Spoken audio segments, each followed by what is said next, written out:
Karibu Lucy Elimu. Leo tuko na video nyingine ambayo inahusu uchaguzi mkuu 2025.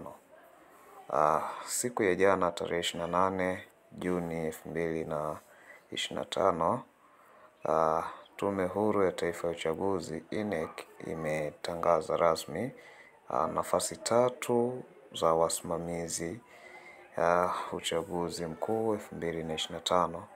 Nafasi hizo, nafasi ya kwanza ni wasimamizi wa vituo vya wapiga kura, ama tunaweza kusema wasimamizi wakuu. Lakini nafasi ya pili imeelekezwa moja kwa moja kwa wasimamizi wasaidizi wa vituo vya kupiga kura. Lakini nafasi ya tatu ni makarani waongozaji wapiga kura.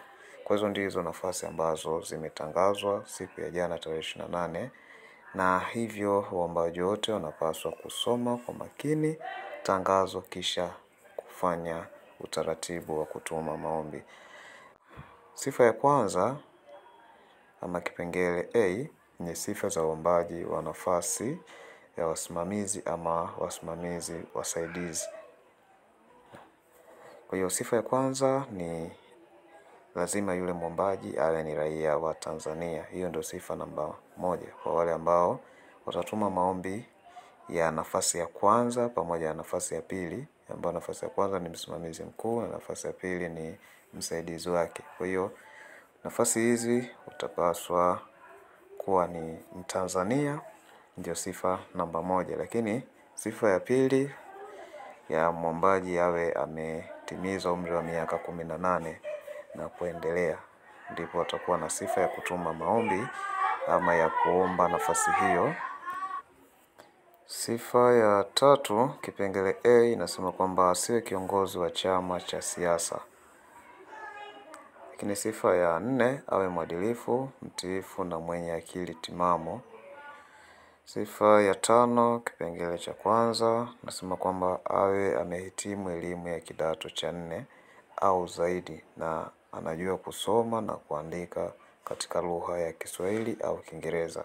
Hiyo ndio sifa ya 5 kwa wale ambao wanatuma maombi kugombea nafasi ya kwanza pamoja na ya pili. Lakini waliendelea na kusema pia anayeweza kusoma na kuelewa kitabu cha maelekezo kwa wasimamizi wa vituo vya kupiga kura. Kwa hiyo ndio sifa ya 5, na hii nadhani wamelenga zaidi kwa wale watu ambao wana uzoefu kidogo. Maana yake ni kwamba wapo ambao watakuwa washai kusimamia, lakini pia wapo ambao watakuwa ni kwa mara yao ya kwanza, lakini wawe makini na uelewa wa kitabu cha maelekezo. Sifa namba 6 kipengele cha kwanza nasema kwamba awe mkazi wa kata anayoomba kufanya kazi. Basi anapaswa kuombea nafasi hizo kata aliyokuwepo yeye.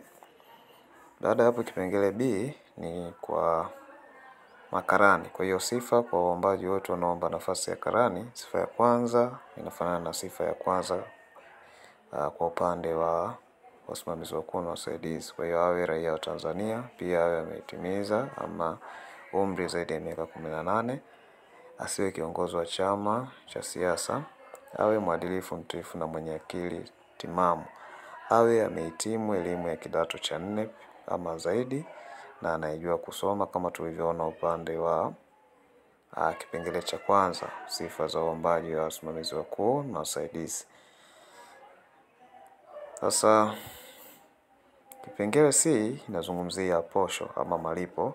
Malipo yatakuwa kama ifuatavyo. Kwa hiyo siku ya uchaguzi, msimamizi wa kituo, msimamizi mkuu atalipwa posho ya shilingi 70,000 kwa siku kwa muda wa siku 2. Kwa hiyo siku ya kwanza atalipwa 70,000 na siku ya pili atalipwa 70,000.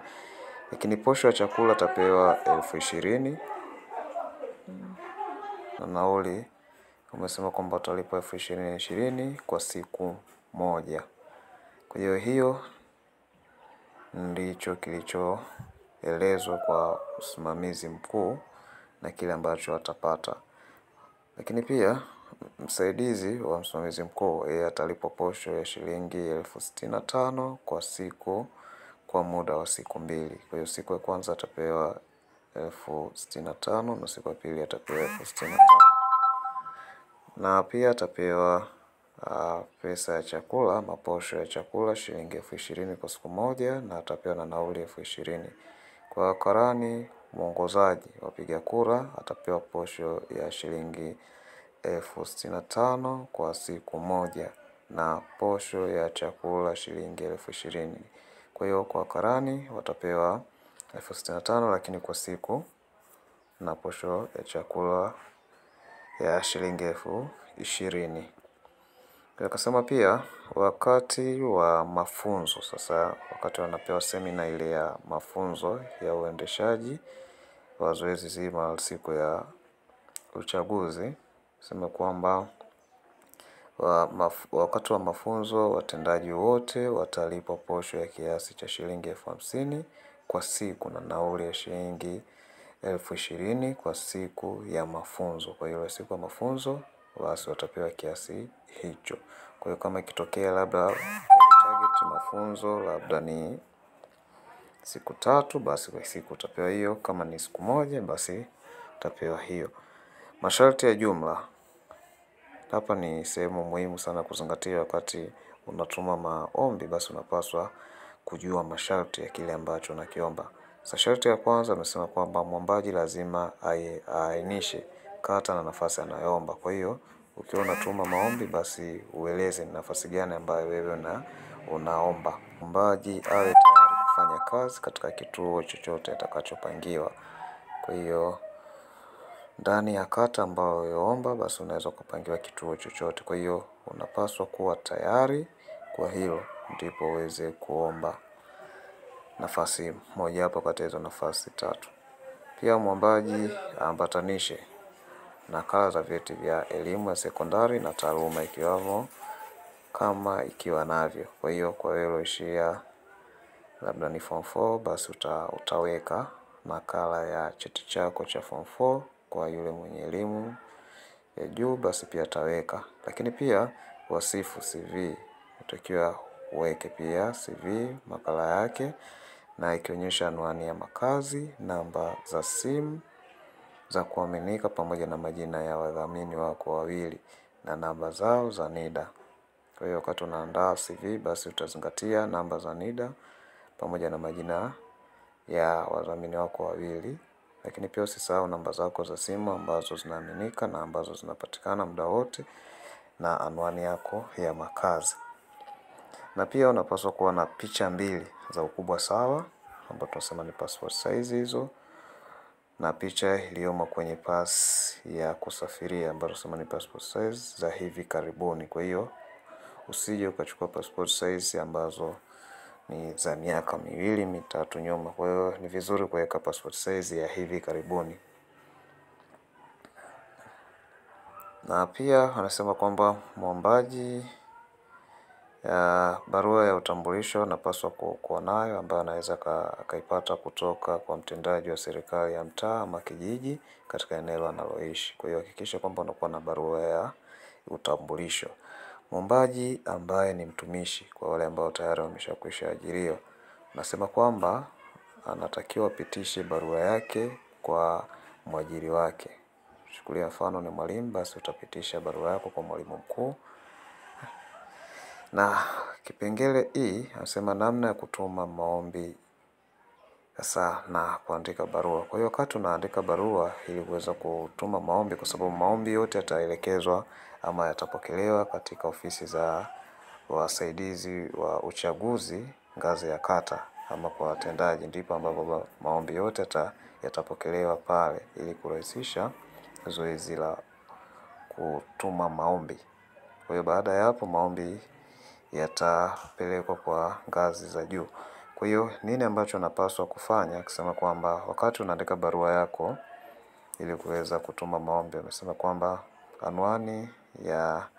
utatumia anwani yapo chini ili kuelekeza maombi yako kwa mkurugenzi wa uchaguzi. Kwa hiyo utatumia anwani kama ambavyo unaona katika kipengele namba 1.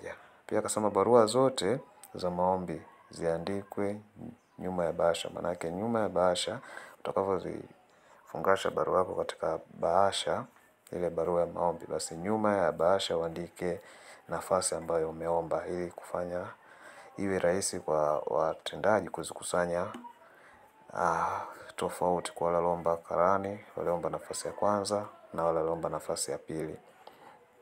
Akasema ili kurahisisha utumaji wa maombi, akasema barua zote za maombi zikiwa zimefungwa zipeleke kwa msimamizi msaidizi wa uchaguzi ngazi ya kata, ambaye atazipokea. Sasa hapa ni moja kwa moja kwa mtendaji. Kwa hiyo baada ya kuandika barua yako kama ambavyo ameeleza, basi utazipeleka kwa mtendaji barua yako, ndipo ambapo itapokelewa. Kwa hiyo baada ya hapo utakuwa umeshamaliza zoezi zima la kutuma maombi ya nafasi hizo 3. Usisahau kusubscribe. Baada ya video hii tutaandaa video nyingine ya mfano wa barua ya kutuma maombi ya kuomba nafasi mojawapo kati ya nafasi zile 3 zilizotangazwa na Tume Huru ya Uchaguzi.